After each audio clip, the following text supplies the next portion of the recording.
get started? Hello, everyone, and welcome to our panel tonight. I'm Davis. I'm just going to introduce the panel. I wanted to start and thank the NYU Philosophy Club for hosting us. And now let me introduce the ILC. The Independent Labor Club is a civil society organization that aims to bring together working people. Our New York City chapter hosts regular events such as a monthly bowling night, bad movie night, panels such as tonight's, and many other special events. Find us on Instagram at ILC of NYC or our website www.ilclabor.com. Tonight's panel is about education and labor. Education in the US is at a crossroads. In recent months, the Trump administration has proposed to abolish the Department of Education and has threatened to rescind federal grants to universities across the country unless they accede to its demands. Meanwhile, public education continues to lose ground to charter and private schools, where unionization rates are much lower. As lawmakers consider providing vouchers and tax credits in the name of school choice. Teachers and professors at every level face increased precarity, lower pay, larger class sizes, and deteriorating work conditions, even as their political speech off the job comes under greater scrutiny. The Independent Labor Club is therefore inviting educators at every level to this panel and town hall tonight. Our moderator tonight is public school teacher Jake Kinzey, who I will let introduce himself. Hey everybody, thanks for coming out tonight. In school I'm known as Jake. I used to be known as Mr. Kinzey, but you know how permissive liberalism is. Just a joke. So I guess I'm going to introduce myself, and then I'll ask the panelists to introduce themselves, and then we'll get into the questions. I am a co-worker with two of the other panelists here. We teach at a school on the Upper West Side. We teach high school. It's a public school. And my current job is special education teacher. I guess my degree says I can teach 7 to 12, all major subjects, and that would be kind of a fraud. So currently I teach science, but looking to teach history next year. Thank you.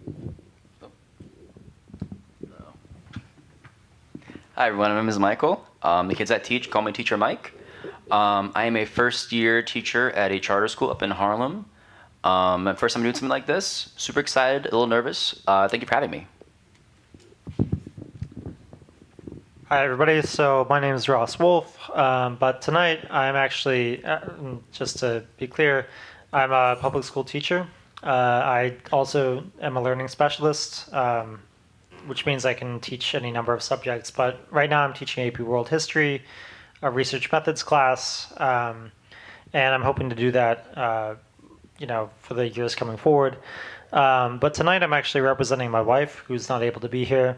She is no longer a teacher, but for 15 years she worked in private schools around New York City and in Los Angeles. And I'm reading her prepared remarks. So for anything that might come up later, I will provide my own remarks, but for the most part, I'm just representing her. So. Hi, I'm Tom Quick, a colleague of Jake's and Ross's at that Upper West Side public school. It's a 6th through 12 school. I teach in the high school English, and it is not my first career. I'm a career changer coming from the art world, which is its own set of working conditions. Hi, my name's Alexander King. I teach at the university level, so I teach at the New School and NYU as a part-time faculty. I teach game design, and I'm also in the union at both schools is ACT-UAW 7902, and I'm the staff data analyst for my union. So representing, I guess, the university level of education here. And my name is Lauren Wolfe, no relation to Ross that I know of, but I work for an organization called the Brooklyn Institute for Social Research, which is a continuing education institute for adult learners. And My specialization as a scholar and a teacher is literature in the German and Austrian milieu, though I am also a full-time administrator at the Brooklyn Institute. So I have two kinds of hats that I wear there and interface with the students and think about our curriculum in a variety of different ways. So I'm glad to be here.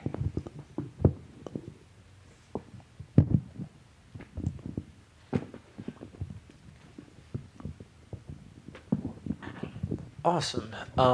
So our first question is, what are your current working conditions like as an educator? And what are some of the challenges that you face on an everyday basis? Hello. All right, cool.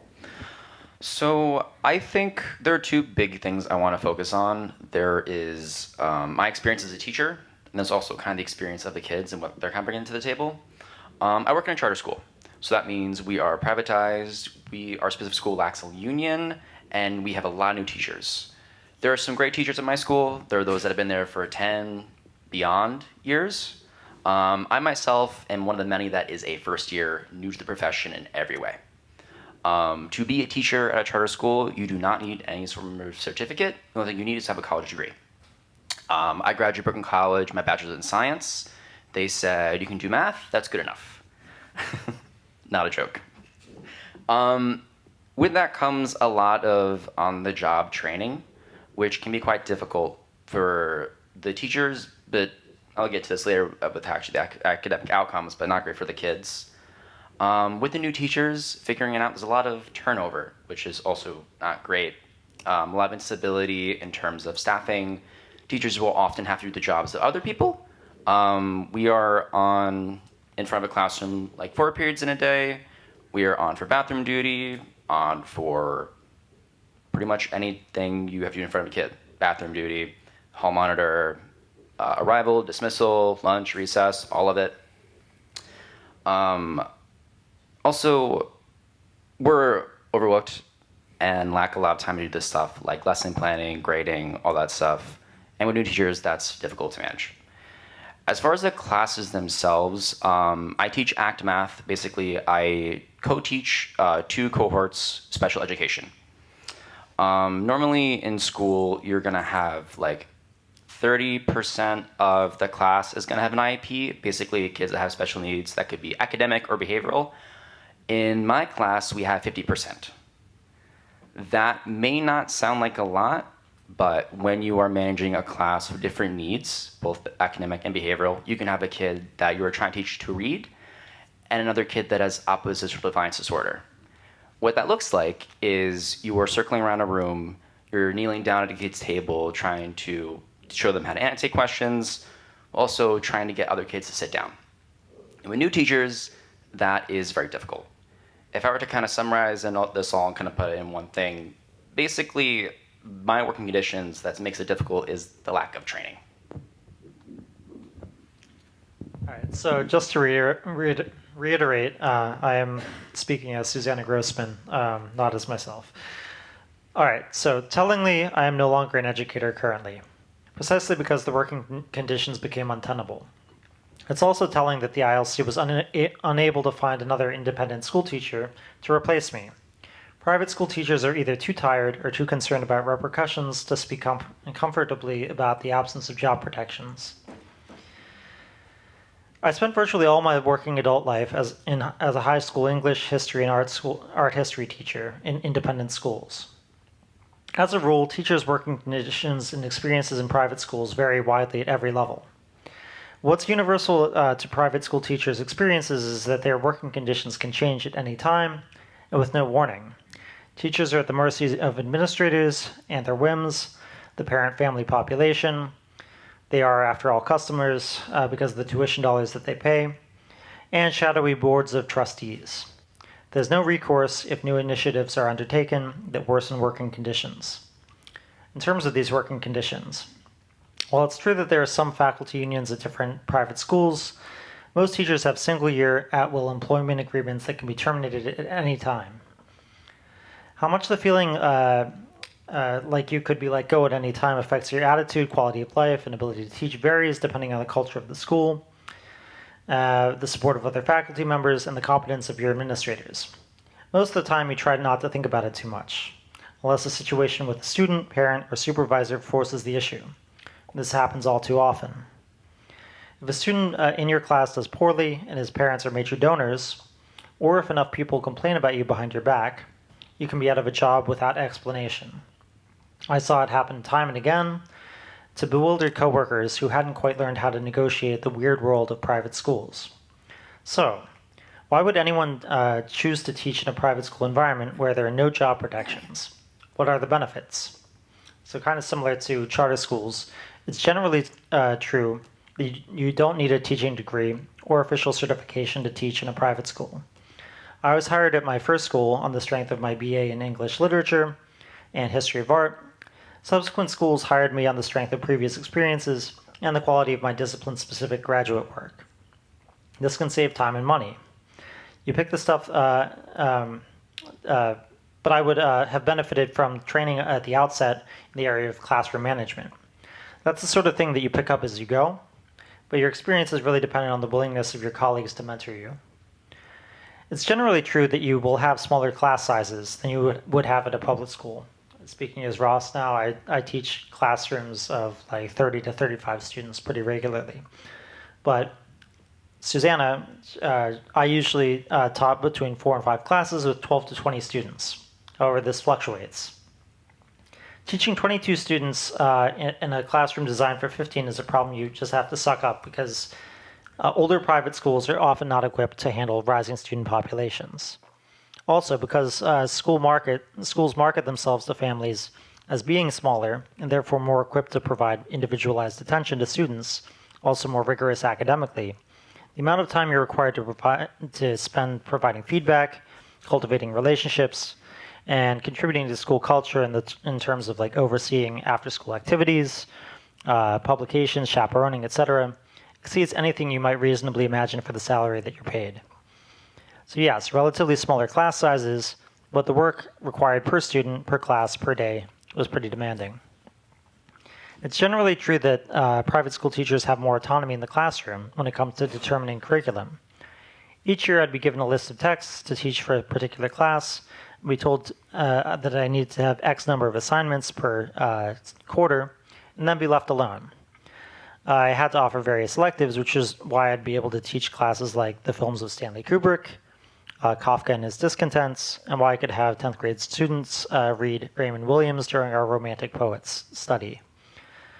However, because there's no uniformity among teachers of the same subject, unless you and your colleagues decide there should be, you're vulnerable to criticism from your students about the perceived difficulties of classwork, grading policies, assessments and their frequency, and so on. This wouldn't be a problem if administrators were willing to step in and shut that down, but in private schools, the customer is always right. The easier thing to do, if you're a feckless administrator, is either pressure the teacher into changing grades or simply change them with a registrar before report cards are sent home. This happened multiple times with her. Because there's no set curriculum for anything, you're mostly responsible for creating everything yourself. Unless you happen to have generous colleagues, I made it a point to leave behind all slides, handouts, assessments, annotations, readings, any other materials for anyone who would teach a certain class after I'd stopped. This is the fun part of teaching, but it can get overwhelming if no one provides you with resources or support. It's generally true that you don't have to worry about students passing standardized tests, whether they're state-mandated ones like the Regents, which is particular to New York State, or privately administered ones like the SAT or ACT. I was never expected to cede instructional time to test preparation, except for maybe AP Lit or AP Art History. Students do usually take something called the Independent School Entrance Exam, the ISEE, when they apply for private school admission and complete applications that assess their training, writing, and math skills. These often don't factor in as much, determining whether a student is admitted to the school. Tellingly, and this is kind of similar again, students with IEPs were admitted with greater frequency, and those who had IEPs for like basic skills would be admitted because of the tuition dollars, and no support would be provided to us for considering how to help those students best. There are no SPED teachers or departments at private schools, asking administrators for resources on, say, how to best handle a disruptive kid who literally can't read, much less read the Odyssey with the rest of her class, would mostly elicit responses like figure it out, which basically meant inflating grades. In sum, what characterizes a private school teacher's working conditions and experiences is lack of consistency. You might get lucky and have great administrators who would understand the value of a stable schedule, small class sizes, and teachers who feel respected and supported in the face of seemingly unreasonable demands from parents. More often than not, however, you don't get that lucky. Again, I'm Tom, the public school, high school teacher. Currently teach 9th grade English on the Upper West Side. I guess I'm here to represent the sunny, more positive view of working conditions. I'm unionized. I work contractually fewer than 40 hours a week. I have paid vacations, 2 months off in the summer, abundant health care, a clean, climate-controlled classroom. I chose this job. It's actually, it's very stable. And although there may be certain pressures that come my way from administrators or children or colleagues, it's a good living. I earn a middle-class wage. It's published on the internet. You can find out exactly what I earn based on the number of years I've served and the number of degrees I have. And my union in the United Federation of Teachers makes sure that I am comfortable enough. That said, there are some downsides. One is maybe a sort of an emotional labor. You go into this profession not just because you want to have a good, steady job, but because you believe that there's value in it and that you care for the people you're educating. And this is both explicitly, but more often implicitly weaponized to extract the maximum amount of labor from you. I can tell myself, let me work to rule, let me just do the things that I have to do in the amount of time that I have to do it. But then, what about the students who need the feedback? Or what about the class that needs covering because nobody showed up? What about the students who asked me if they could stay after school to make up the essay that I have to have them write in person? Because if I have them write it on a computer, I can't trust that it's theirs, and then they won't learn anything. And so in many different small ways, I find that the role even of the well-protected public union educator is one in which your desire to do good is pitted against your desire to have a life of your own. I will also say that I'm talking about my current working conditions. Last year and the year before, I was the target of a rather abusive administration. And because the evaluation system can be manipulated to say whatever they want it to say, I found that I was, despite being heavily protected by the union, just 1 year of bad observations away from being fired completely. 2 years of bad observations, you're out. And so, although I was still nominally protected, I felt a tremendous amount of pressure to start changing the way I was doing things. Start doing extra, picking up more things. Stop going to the union meetings that might raise their ire. And so it feels like lots of little small things that end up really having a big impact on my working conditions.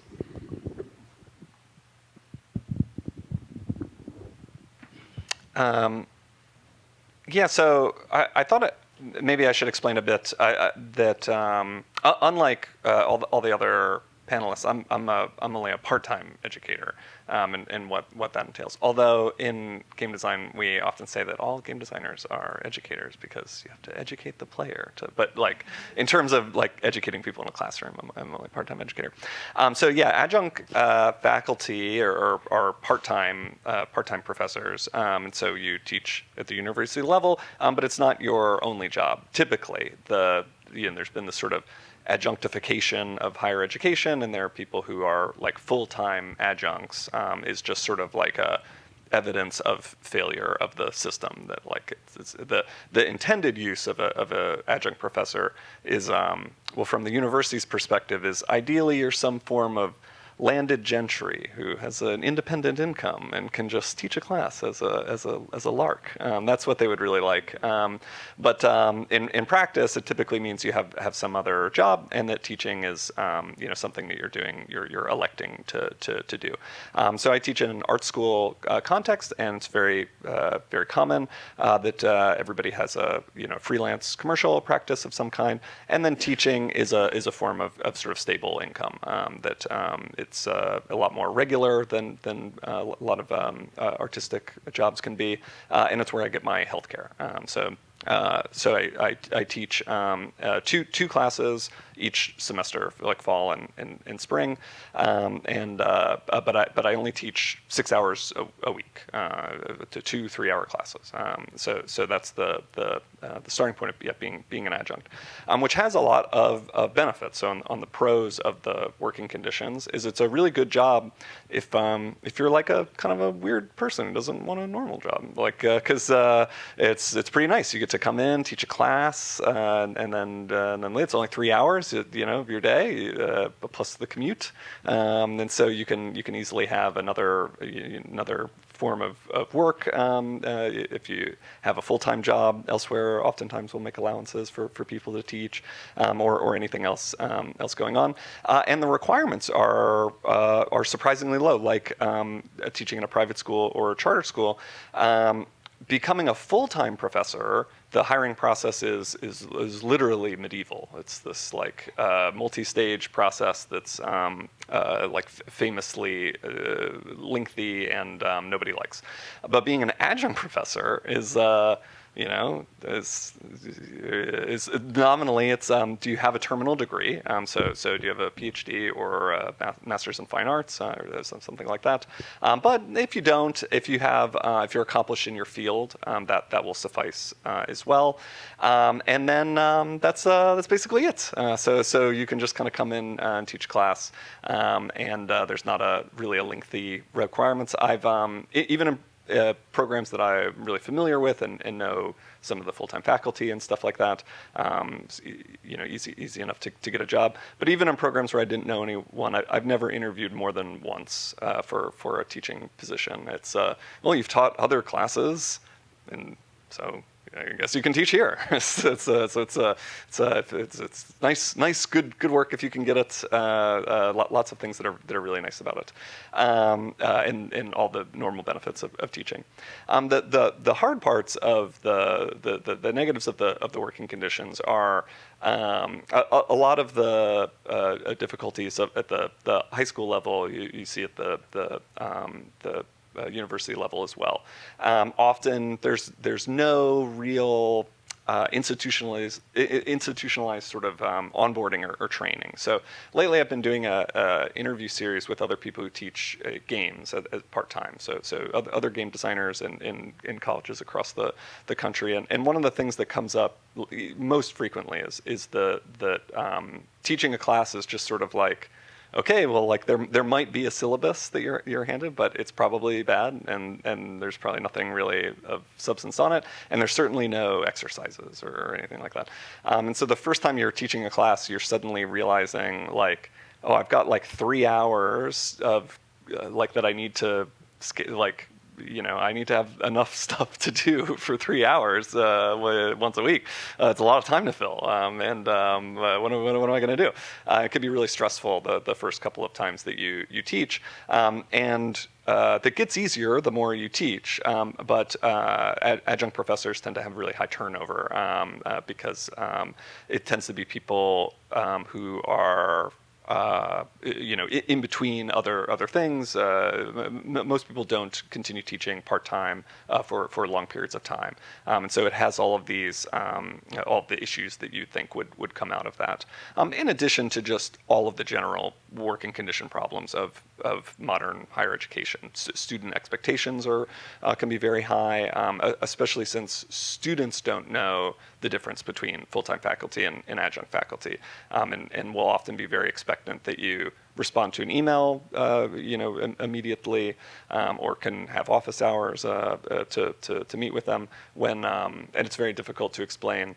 No, that's the full-time faculty who are paid to do that. I'm paid for the 3 hours I'm in the classroom and not a moment more.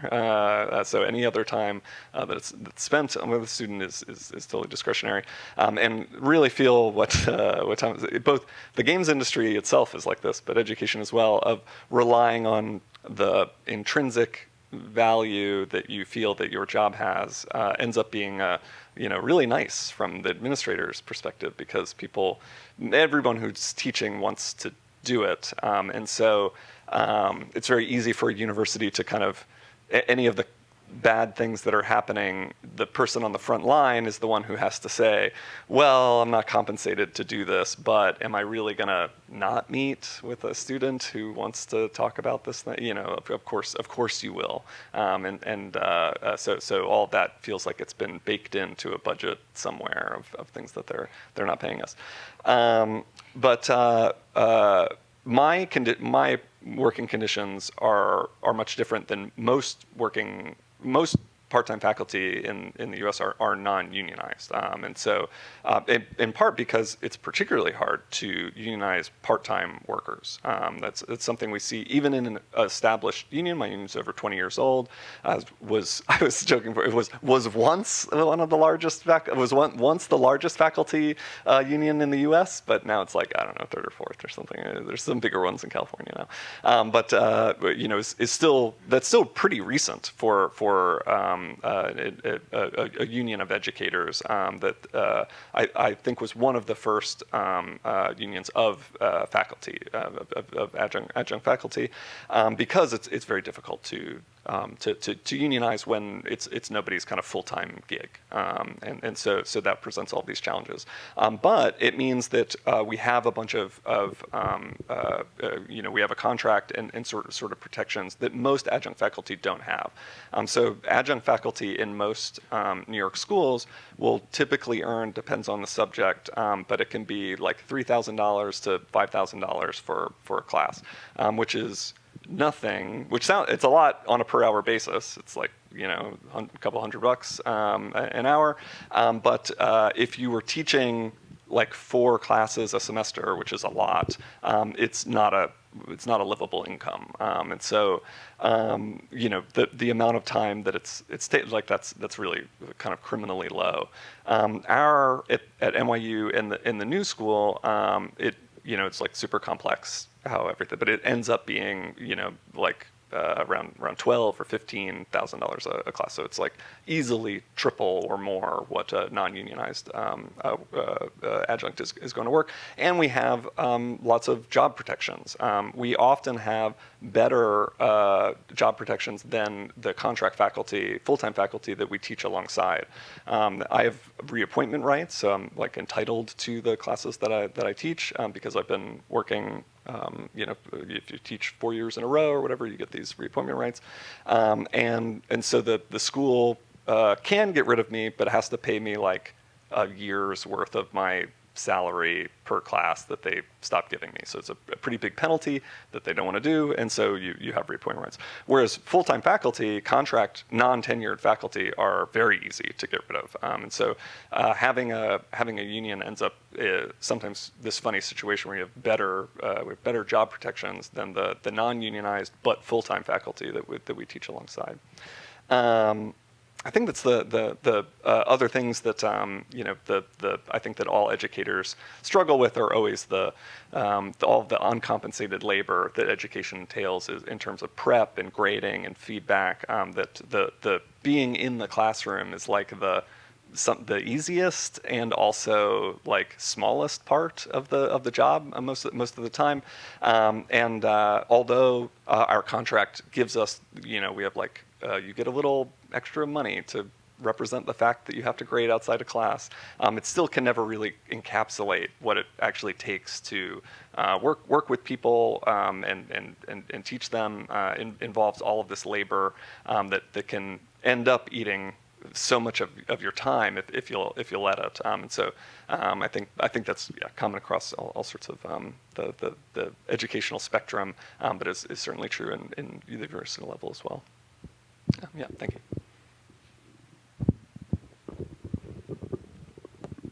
So I'm, again, Lauren, and I work for Brooklyn Institute for Social Research, and I did mention that I am a full-time administrator. I'm the program director there, and I want to defend the administration at Brooklyn Institute against all of the other stereotypes and properly well-proven experiences of part-time, contingent, and full-time instructors in certain environments that we are small. We are very, very small. There's just 3 of us, and we make less than the instructors who do well. So just that aside, in fact, a lot of the instructors that work for our organization, myself included, work on a part-time basis.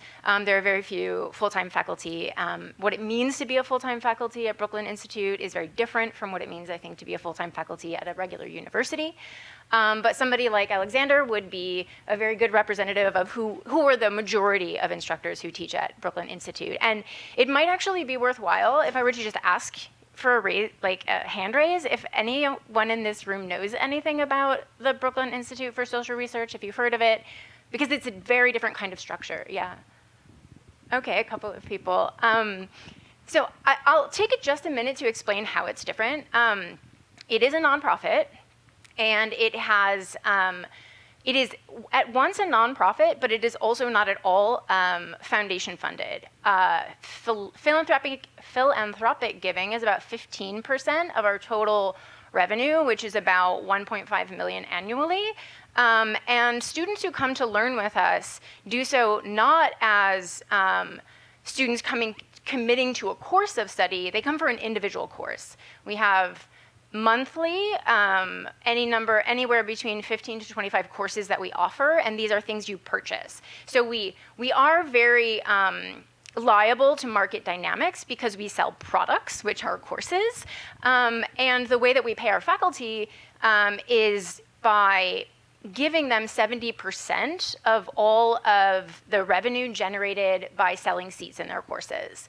So in an ideal kind of situation for faculty, we will sell out a course, and that portion of money that goes to the faculty teaching that course will be approximately, in a really good situation, about between $5,000 and $6,000 for the one course. The one course is 1 month long, so these are not semester courses. You have 12 hours in the classroom over 4 weeks, and so it works out to be what we consider to be a pretty decent wage for a kind of part-time endeavor. But most of the faculty who teach for us are really just that. They're part-time, and that means also that they don't have benefits from us, so we don't offer health insurance, and we can't also guarantee a certain income. So the opportunity to earn a good deal of money for a relatively smaller amount of work than a traditional semester is a promise, but it is also, we ask the faculty to carry the risk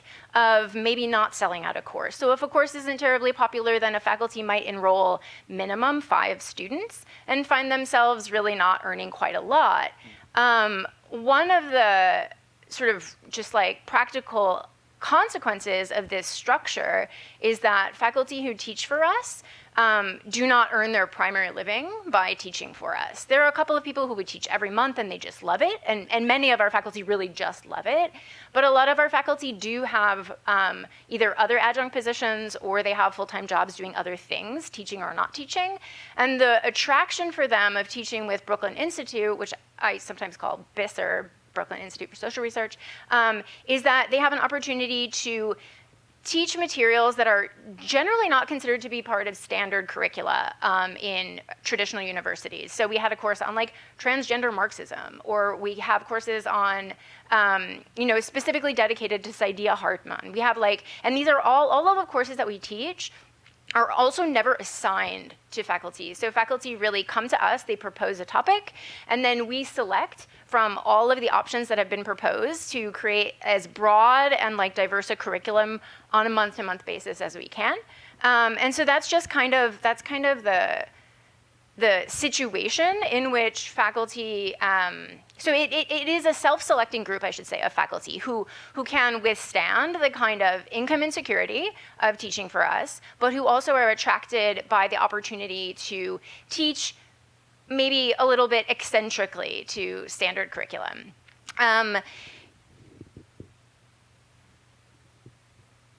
Yeah, there's also a unique feature about these kinds of courses is that these are adult learners. So you have a multi-level classroom. You have some students who have some to no college, and you also have some students in a classroom who are PhDs or professors themselves. So one of the really interesting parts, I think, for faculty teaching there is that you really have to make the work that you do in a language that people can grasp. So we have a sort of a catchphrase, which is accessible without, rigorous yet accessible. And so I think a lot of faculty are really pleased to be working in an environment like this because you're actually, by bringing your vocabulary into a range that people can really come to grips with, you're also reminding yourself of the use value of these materials. So people are enrolling in classes because they're a journalist,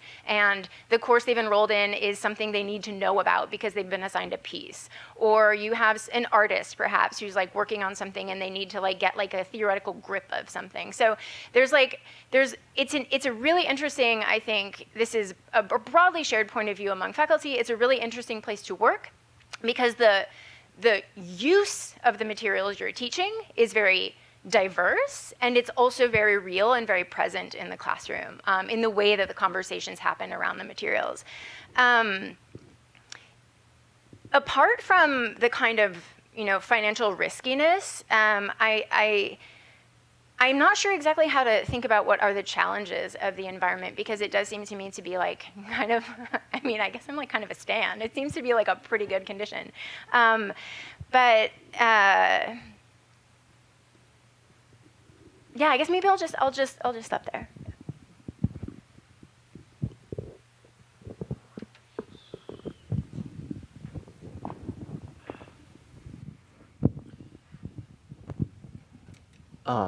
My only comment would be to, I have a riposte to Tom. I don't think our working conditions are great. I'm just kidding. We actually didn't have working sinks in the teachers' bathrooms, so imagine having to go wash your hands in the water fountain. It was an adventure for a few months, but honestly, things have gotten a lot better. Like Tom said, there's AC. When we went to school, a lot of us had the box fan. You know what that was like. In any case, what is the quality of the educational product and or service? Because there might be some that disagree with that phrase product. But product and or service that you are delivering, how could it be improved? And we don't mean this from the pedantic principle. How could you have improved your instruction? Right? I don't want to trigger anybody here, but just more how do you think that things could be different if certain impediments were taken away? Yeah, so hi again, Michael, Charter Middle School. I'm I'm a new teacher, so it's kind of hard to comment on the curriculum in terms of like what the kids are actually learning. But something I definitely want to comment on is like how the information is being delivered and the kind of like hurdles we got to jump through. There are two really big things that kind of go hand in hand with it. There is the difficulty in actually lesson planning at my school, and which also kind of comes off the back of the teacher's actual experience teaching that material. More specifically, at my school, we are kind of on all day. Our hours are from 7:15 till 4 o'clock, which is actually kind of short for a charter school, I've come to learn, which is kind of crazy. But when we're not teaching, we are posted in the hallways. We're on hall monitor duty. We're making sure the kids are going to and from the bathroom right to class. And it is really hard to lesson plan with 4 kids circling around you saying, oh, what'd you do this weekend? For 45 minutes every hour. You lose a lot of time that way. And with this being new material for a lot of people like myself, it gets really hard to deliver it in a way that is accessible to the students. So specifically, I teach math. I teach special education math in my school. My degree is in science. I have to put a lot of effort to teach math. In my school, I'm curious to know what it's like for everyone else here. They don't always put you in a class you are going to have the easiest time teaching or you have the most experience in.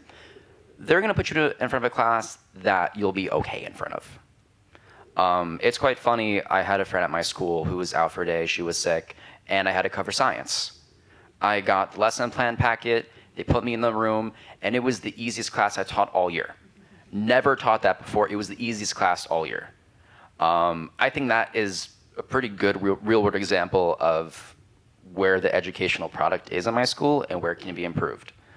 I think spending more time with the teacher, getting to know what their specialty is before putting them in front of a class could really benefit them, both the teacher and the student. Okay, cool. So, again, Susannah Grossman, private school teacher, ELA.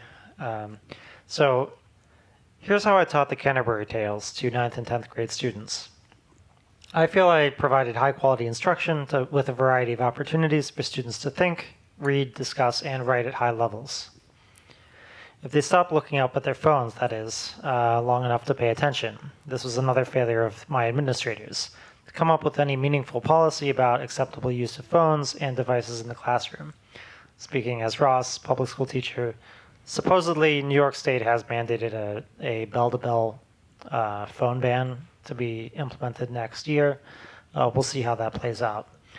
So back to Susannah. So, the Canterbury Tales. This text has always been my favorite for many reasons. Its richness is a character study, which juxtaposes the rigidity of medieval Europe's feudal status quo, including the social, gender, economic, political, and religious landscape, against people's indomitable desire for individuality. Its humor and satire of authority and human folly, its revolutionary advancement of the English vernacular as linguistic form capable of the highest artistry, its status as a document that offers unparalleled insight to a specific historical era while remaining resonant for readers today, and many more. However, the Canterbury Tales can seem inaccessible and wholly foreign to young readers. Students can be intimidated by the difficulties posed by Middle English, which can seem archaic, and its historical context, which may feel distant to their modern experiences.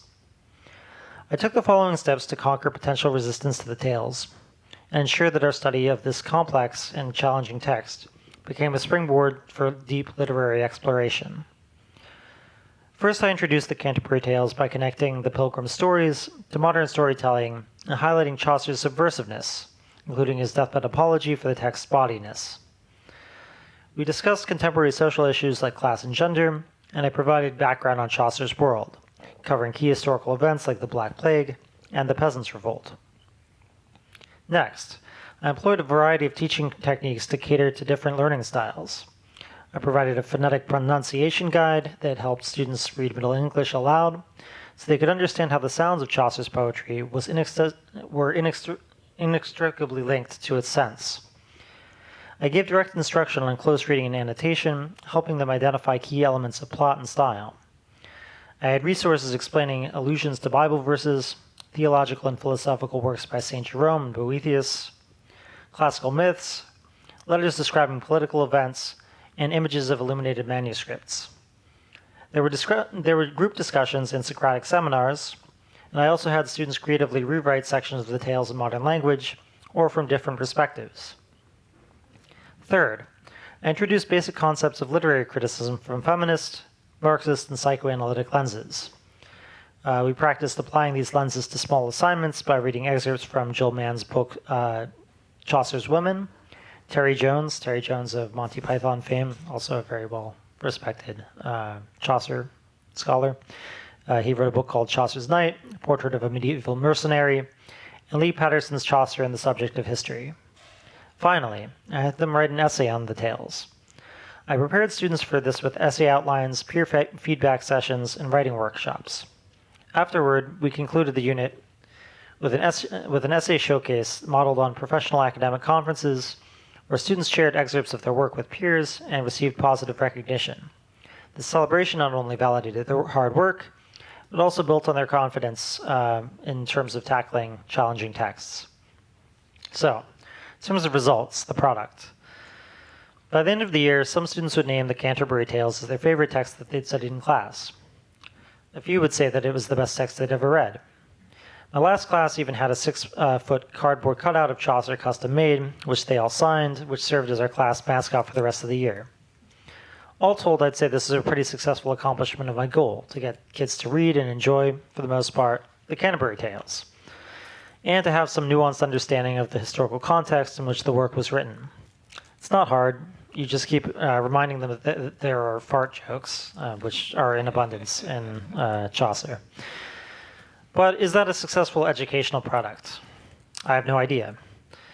What was I really preparing kids to do other than read the Canterbury Tales and not hate it? Some of them did hate it, by the way. A lot of them probably didn't read it, but had their tutors do their various assignments for them.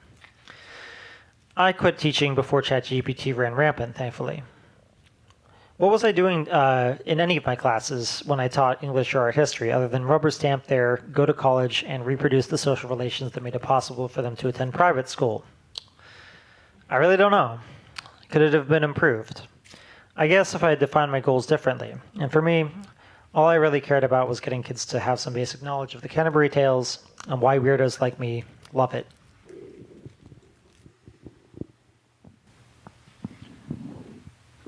I also struggled with the question of what makes a quality product. And I found myself thinking about what I've provided this year and thinking, gosh, that's kind of crap. But I've also, made really excellent curriculum and delivered it in a way that you probably wouldn't get in a lot of places. I mentioned I worked in the art world. I had the opportunity to offer, design, implement a course which was a modern art survey for 3 days a week, 45 minutes. And we went from the mid-19th century realist artists, Courbet, all the way to around the year 2000. They got a really nice, perhaps what would pass as almost a college intro course or survey. And maybe they benefited. That's always the thing, is you can produce it from your end with your academic training, but then what is this for and whom is this for?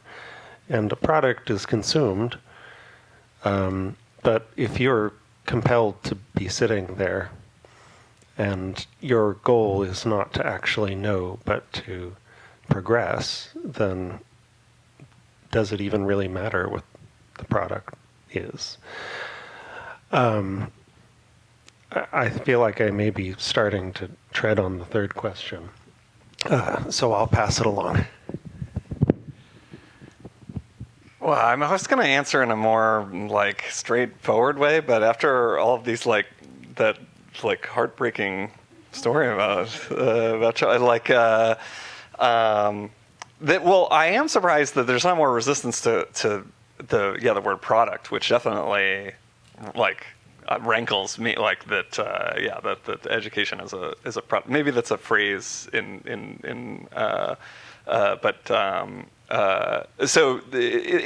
the question presupposes how can education or the what you're doing be improved does require, I guess, asking what it is that we're supposed to do and why we are doing it. I'm a big John Dewey fan, who's a American philosopher and academic. 100 years ago, he was one of the founders of the New School. Late in his life, and not like super involved in it, but that's the connection there. And he's a great book called Democracy and Education. Who's a really like super into democracy. That was the main like thing that a lot of his philosophy revolved around. And to him, education was one of the key kind of components of that was necessary for a functioning democracy.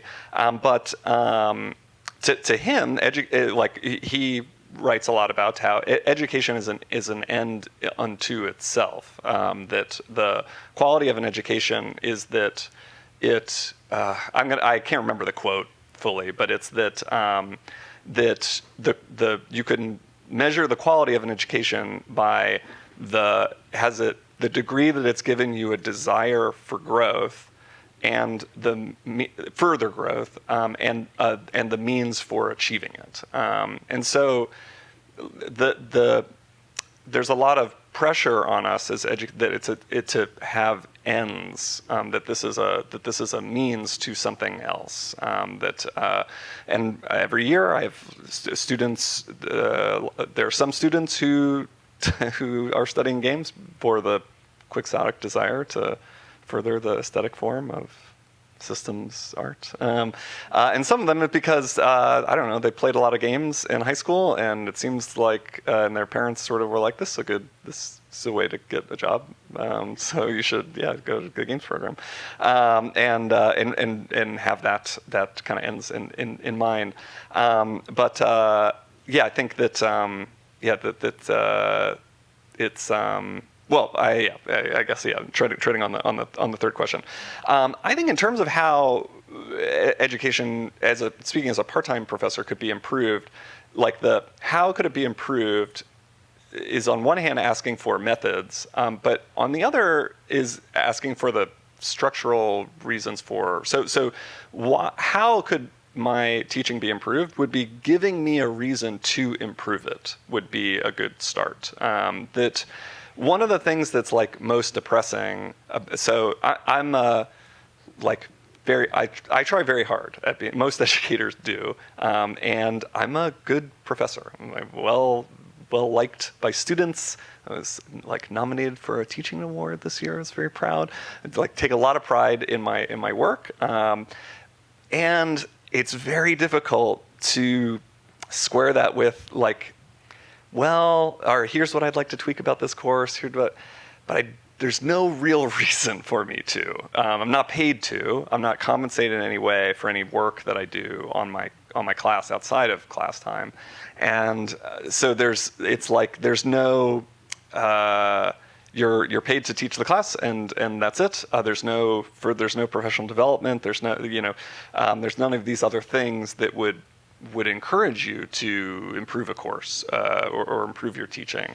You sort of just have to do that on your own, and so that lack of sort of any sort of long-term support.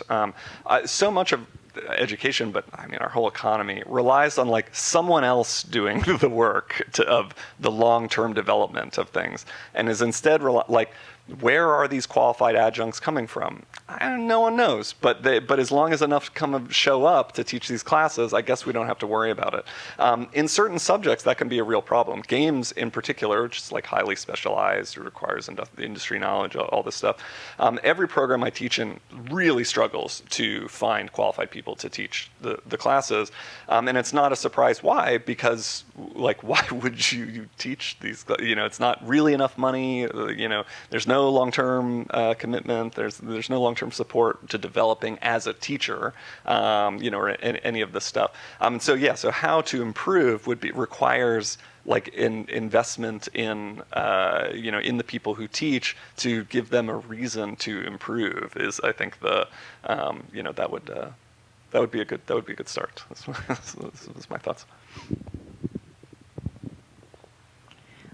Well, I think I can boldly say that I embrace the term product. I've already used it. Bisser sells products, and these products are courses. But it does point out that two things. One is that the students who come to learn in a Bisser classroom are not students who are engaging in compulsory education. So everything is voluntary, and it very much is like a learning for its own sake. Like the principle around which the mission is built, and this will, but only back away from the third question, is that continuing education is it is a value, and there's a dearth of opportunities. The idea that one stops learning after one finishes a degree program is kind of problematic, and it's a way. I've had. I'll talk about the market in a second, but I've had just in the past 3 or so months, I've had one student who has taken now 2 courses with me say to me as he was leaving class, "This has really changed my life." And I don't think he was talking about the materials we were studying. I think he was really talking about the opportunity after his day job to come to an environment and sit down with 25 other people and have a conversation about a topic that was of great interest in a way that didn't place demands on his attention or necessarily on certain outcomes. This is not the only student who said such things to me. I had another experience in just a class last week where after class was over, was speaking with a student who had made a comment that I thought was very astute, and I was really encouraged by it, and it helped me shape how I was going to teach the next class. And he said, that wouldn't have been possible without you. And I said, what? And he was like, no, I mean you as an organization, because this is a guy who's taken something probably 40 classes over the past 10 years. And he's an oncologist who works in Staten Island, and he's just obsessed with psychoanalysis now. And he goes to conferences, and he made a comment that was really just waiting there in the wings, and he brought it all together, and he's crediting his education as an adult through Brooklyn Institute to help him get there and make these connections. And so he really considers, it was really encouraging to hear somebody who has lifelong education as something that they do, and it's a social experience, and it's a personal experience, but it does cost money. This guy's an oncologist. He can afford to take 40 classes over 10 years, each of them costing $335. And it really does kind of there are scholarships. There's a limited number for every class, but the idea is there's a scholarship program, so you can have access to these things if you can't afford it, but that's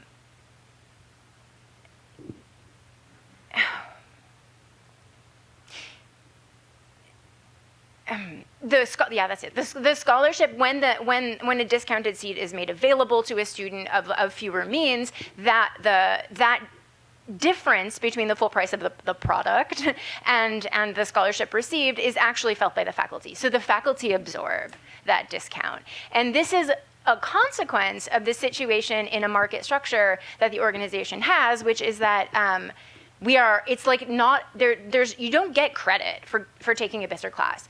I mean, certain public school teachers can have a discount to come to the class, and this counts toward their continuing education and development. And this is one way in which it's meaningful in a very practical sense. But it's not an accredited program. You're not going to get a degree, and you really can't even put it on your CV, unless there's somebody who just happens to know what this weird organization is. And so that, on the one hand, it generates a kind of community that is very different from somebody who has I'm studying X to get Y. But on the other hand, you have to really kind of prove it. You have to really overcome a certain kind of resistance, which we get a lot of, when we advertise on Facebook and like somebody's like, oh, I'm going to pay $335 to study Marx, right? And they're not wrong. Like that is like a fair critique. But the cost of really like independence at the level of a curriculum and independence at the level of an intellectual project is that there isn't like really any kind of there's no federal funding involved. There isn't very little philanthropic funding because there's like a avowed desire to remain autonomous, which then puts you back again in the market. So it's kind of a muddle of a lot of different values and the contingencies that come with the actual practical exercise of those values. And if it could be improved, it would be by an angel investor. But other than that, I really don't know. There was like a joke in the office about when who was it? Bill Gates's ex had like married a New Jersey school teacher, and we were like, oh, we're gonna give her a call. but yeah, that never really happened. But anyway, bordering into number 3.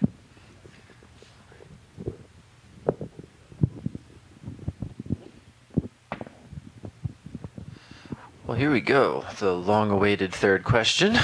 It's been much discussed. Yeah. What is the current function of education within our society, and how might it look differently in a society that was organized on a different basis? Just for this question, so that we have time for audience questions, if it's possible, just try to keep it to like 2 or 3 minutes each. Gotcha. I'll try to keep it brief. Thank you. All right. So my experience growing up in school is very different than the kids I teach. I grew up public school, upstate, said the Pledge of Allegiance every morning, a heavy emphasis on, obedience. Definitely trying to fit kids into a cookie cutter system where it's easiest to extract as much labor from them as possible. I'm not going to lie to you, there's a lot of forms of that still in the school I teach, but the mission of my school, which I generally am pretty happy about, is that they really try to put an emphasis on the kids being active citizens. Throughout the school year, they do a bunch of stuff like, so we have like a whole like we have a whole like civics teacher that does a bunch of stuff with the kids. They have a day of service, which is where they bring the kids to food pantries, they bring them to clean up parks, get involved in communities in different ways. Last year I brought them to a park to clean up. This year we went to the Y and kind of did a bunch of like gift baskets for the summer program there. They do college trips, which is pretty cool. They have a big emphasis on trying to go to higher education as well after graduating. They also do a big get out and vote thing, which especially I don't have to say to you as a crowd, but now more than ever, it's probably really important for a lot of reasons. So yeah, there's basically a lot of community events, which is something I'm really happy they do. And I know this is a lot of like, okay, they do this stuff at school, but does it actually stick? I'm happy to say there was instances last year where it actually did, and it was really cool. So the way the school was broken up in trimesters instead of like quarters or semesters in higher education, towards the end of last year, I was in 8th grade teaching algebra, and the kids just finished the Regents. We were all really excited, kids super excited, a lot of them passed, actually most of them passed, they did really good. But then we got the news from a principal, they also want them to take a final. And telling kids to take 2 finals are kind of the same thing. They were not happy, we were not happy. We were also people that had to break the news to them. And so at the end of that conversation, one of the kids comes up to me and says, hey, Teacher Mike, I really don't want to do this. This is really unfair. And I said to her, I know, it's unfair. I'm sorry. She then had the idea to write a petition, which I was super excited by. I wound up getting on Canva. I made a petition list and printed it out. By the end of 3 days, she wound up getting 90 signatures, which I feel like for a middle schooler is pretty impressive. She got all 3 of her cohorts on there. She got, I think, all of actually the 8th grade teachers, which was pretty cool. She gave it to the principal. The principal was super excited because he also didn't want to give the test to these kids, gave it to his higher ups, and the kids wound up not having to take their final, which I think is really cool that these things we were teaching them actually was able to stick. That being said, there's still a lot of work I think we need to do. This is just one school, and it is not the norm, definitely not the norm for my school. But I think in general, kids or adults in any form of education, would benefit from, learning how to advocate for themselves, learning how to question authority when it needs to be questioned, learning to learn. So, in terms of the function of education in society as presently configured, I don't really know anymore. Unfortunately, I think the function of education in private schools at present is to make students attractive packages in terms of their academic, extracurricular, athletic skills and whatnot, what they offer for entrance committees at top-tier colleges and universities. What rules everything in private schools is the specter of college admissions. And not admission into any college or university, but admission to one of the top, say, 25 colleges and universities in the world. The 8 Ivies, the so-called public Ivies, the top small liberal arts colleges, and perhaps the top Russell Group in the UK universities. No decisions are made about pedagogy at private schools without considering the effect that it will have on students' prospective admissions to these schools. However, this doesn't necessarily translate to improving the quality of educational programming. It's rather about ensuring that students have the facade of readiness for entry into these elite institutions, often at the cost of the very service that teachers try to provide. Now, students don't actually know why they must go and get into an Ivy League or equivalent university. It's just a status symbol. Most of the students I taught had no idea what you actually do if you undertake a serious course of academic study at a liberal arts or research college or university. They have a fuzzy understanding that this is the surest path to a quote-unquote good job, whatever that means, so it must be achieved. Let's set aside for a moment the fact that most of my former students could live comfortably off the dividends of their family's investments or trusts or other financial instruments, thus making the acquisition of a good job irrelevant. Their attitude, those of most of the people connected to private educational institutions at any level, is typical. Education is a means to an end and nothing more. Anything that enriches the soul in a woolly sense, it could be a welcome bonus, but it's not the goal. Now, of course, education and future careers have always been linked. In terms of institutions of higher learning in the Middle Ages, these were meant to train the next generations of the clergy who served a social function. But this attitude went to hyperdrive at some point in the 80s and 90s, and the massive expansion of access to university education post-war GI Bill period, when job prospects for people without college degrees began to get narrower. Now, as we know, the economy and the university system are in free fall. No one really knows what the purpose of a university education is anymore. Too much of the nonsense about are universities woke? Are they not woke? Are we going to take away their funding, etc.? Are they, even if it's for crucial research? This has made it kind of impossible to answer. Large language models have forced us to consider what a thinking person is and what he or she can be reasonably expected to do. I'd like to say that the purpose of an education is to build an educated citizenry, or to inculcate a sense of ethical values in a populace by exposing them to cutting-edge ideas, philosophies, methodologies, and the like. But again, I don't know anymore. And just to editorialize briefly as Ross, in terms of my sort of pie-in-the-sky vision of what education should look like in an emancipated society, one that's structured quite differently from the one we presently inhabit, I mean, I hate to say it, but it's kind of a Hellenistic ideal.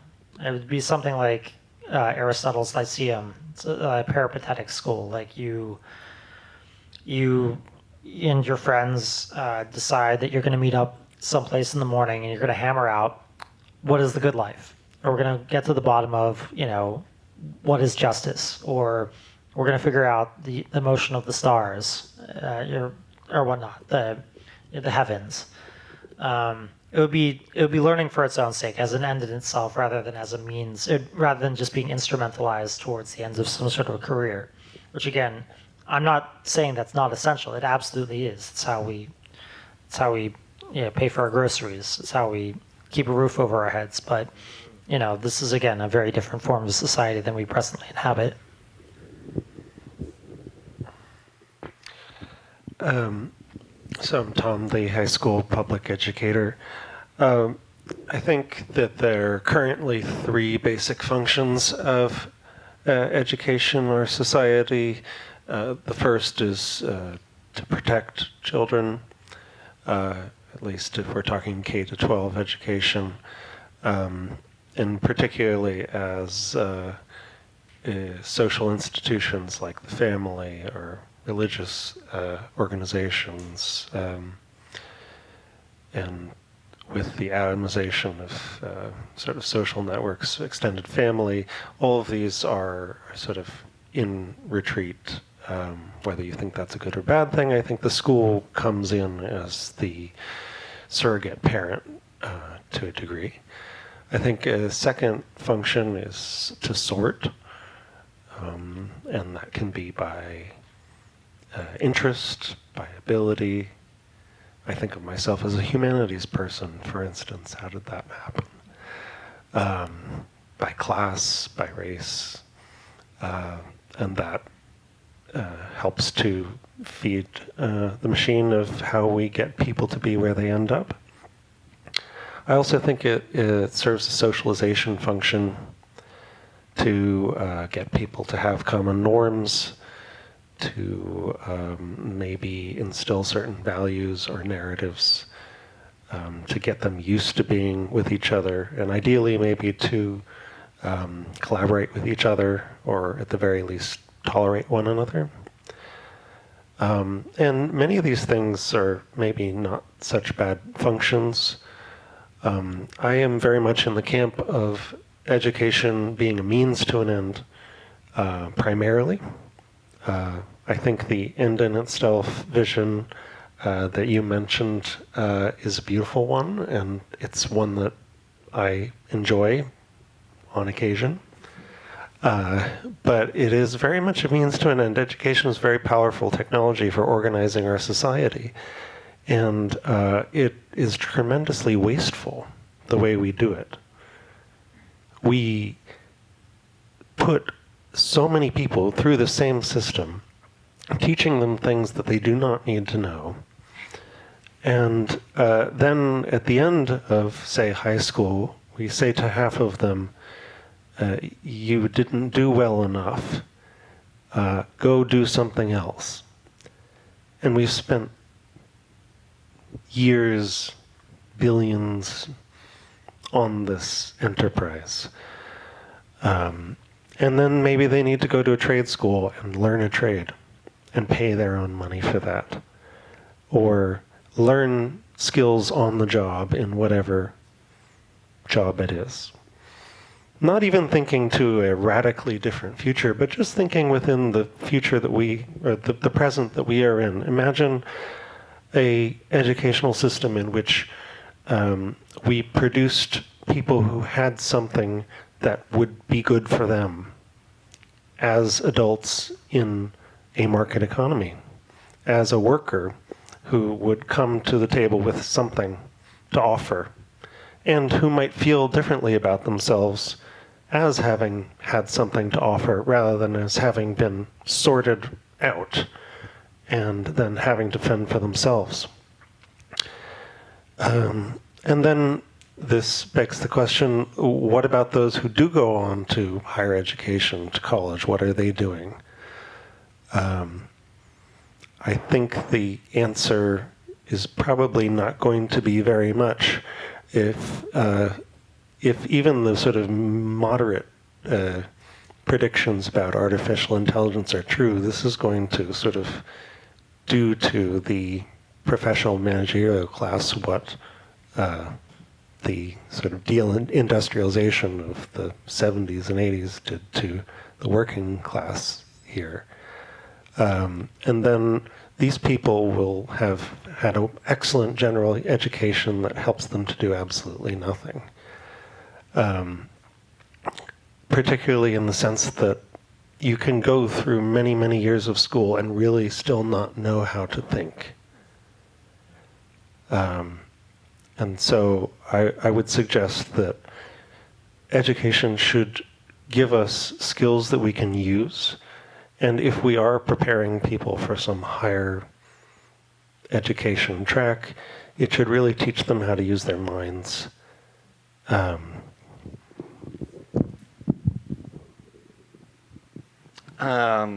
Yeah, I think the purpose of university education is obviously something, that there are a lot of questions about that these days, and in part it's just the funny, I mean the historically situating what the university degree is and why it exists, and I think it's the problem of the present, which is that it functions as it's how you get a good job, that it's the requirement for a job. Is this weird that it's working backwards from its original function, which was a few highly specific trades, but really the top universities were to perpetuate the ruling class, like that this is where the top people in the country are, this is where the wealthy send their children to learn the qualities and learn the skills and ideologies that are necessary for them to be the next generation of leaders of the country and factories and so on. And so you could see, looking at it, that it looks like going to university seems to then put you into this group. And so ergo, if you want to live a good, then more people should go to university. And so that's how we sort of ended up with this sort of oh, I guess everybody needs to get a university degree in order to have good jobs. And then coupled with deindustrialization and stuff, we have this strange situation where, as a society, we want to send everyone to college, and they're all going so that they can get jobs. But this society is still pyramid shaped, and highly competitive. So still only a tiny segment are going to be successful, and so everybody else now we're all just paying more to sort of not even have the same, to have a worse standard of living than people 50 years ago, and so the present use of a university degree, is, I think, worth questioning, because every university program advertises itself as the job prospects. So in the same way that every at the high school level, their criteria for success is what colleges they can do. Every college program is looking at their own rankings, which are determined by the jobs that their graduates get. And so that's the constant thing that college programs are obsessed with is how many people are going on to high-paying jobs, and things like that. And it's just clear that this system doesn't work. In addition to, I guess the other is that most the other, in terms of how our society is structured, is that also for various funny historical reasons, universities are essentially real estate hedge funds that, for tax reasons, have an educational branch. There's a reason why we're in a building that's named after a scandal, financial scandal associated former monarch. Look up King Carlos first, Wikipedia. But that NYU is one of the city's largest landowners, as is Columbia. NYU has so much money that their endowment, anything that they spend money on, teaching students, is an expense that needs to be minimized, because anything that's spent on teachers, anything to improve the actual education, you could have made more if we invested it. And so we have this weird, the high endowment universities are these like just have this very strange incentive to just invest their money because it's taxed at a very favorable rate. What that ought to look like is what I think Lauren was saying, that like the human capacity, like that. It's also what the New School was founded on, was this idea of continuing education. For financial reasons, it moved away from that over the past 80 years, and no longer does much adult continuing education. But that was the original premise of it, was that people like to learn. That's one of the things that is most fun for all. Like in games, we talk about this, that like the reason that games are fun is because you are learning and mastering this little system, and learning is intrinsically pleasurable. It's something we like to do, and so what a society ought to do is to enable people to learn the things that they want to learn, and that I don't think that the vision. I don't think that how to achieve that is even so far off. We're already close. The American system, America's like so much wrong. But the notion of a universal public education, and like there are things about the American system that like did originate the idea of we're gonna educate the entire populace of a nation this size, 100 years ago and stuff. Our current public education system was at one time ambitious and a progressive thing that we could be proud of, and so I don't think it's so distant a dream. Like you said, what you would need is like an angel investor or the government, like or the state could maybe take some money from certain places, like the ultra wealthy, and direct it towards more social ends. As I think not so distant a thing. That those are things that we as a country have done before and can do again. That having everyone be able to access this really core human desire is an achievable goal. I think anyway. Cancel all student debt and socialize higher education. But yeah, I mean, the CUNY model prior to the fiscal crisis in the 70s was really the dream. Everybody from the city could go get an education. And who got those educations? Generally speaking, the people from the income classes that couldn't afford them today. And that's all to the detriment of the entire social picture, because the narrower the perspectives you have actually in charge of all the organizations because they have these higher degrees, the less innovative, the less interesting, and the less reflective of the place we live that work will be. But practically speaking, this is interesting to be in this space because the last time I did my PhD at NYU, and then I had a postdoc, and I had an office in this building, and I was teaching students who were 19, 20 years old, biopolitics. I was teaching them, what is social democracy, and they were sleeping because they were tired, because they had 18 credits and an internship, and some of them had part-time jobs.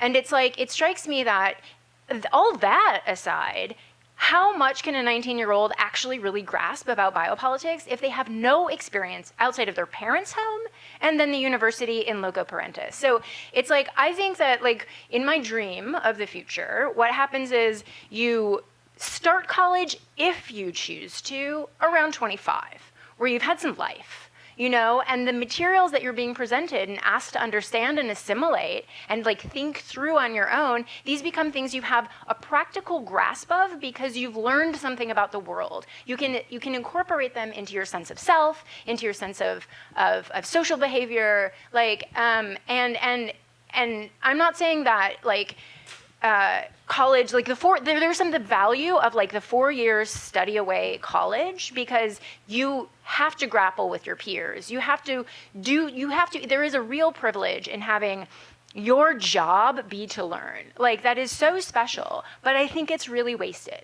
on like the youth. That's it.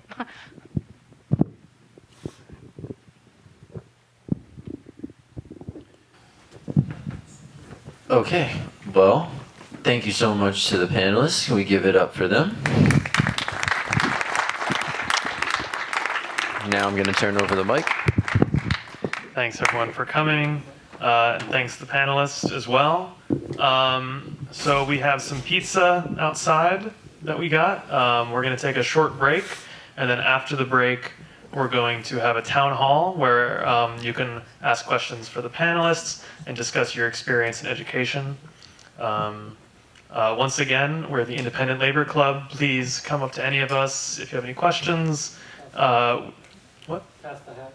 Oh yes, and also we had to rent this space, and there's expenses involved. So if you don't mind, we have a Venmo link somewhere. We're going to be passing a hat around, maybe metaphorically. I don't know if it's literal. It's just the Venmo. The Venmo is the hat, so please access the hat. $10 recommended. $10 recommended. Thank you, Ross. Yes, please. Let's have some pizza.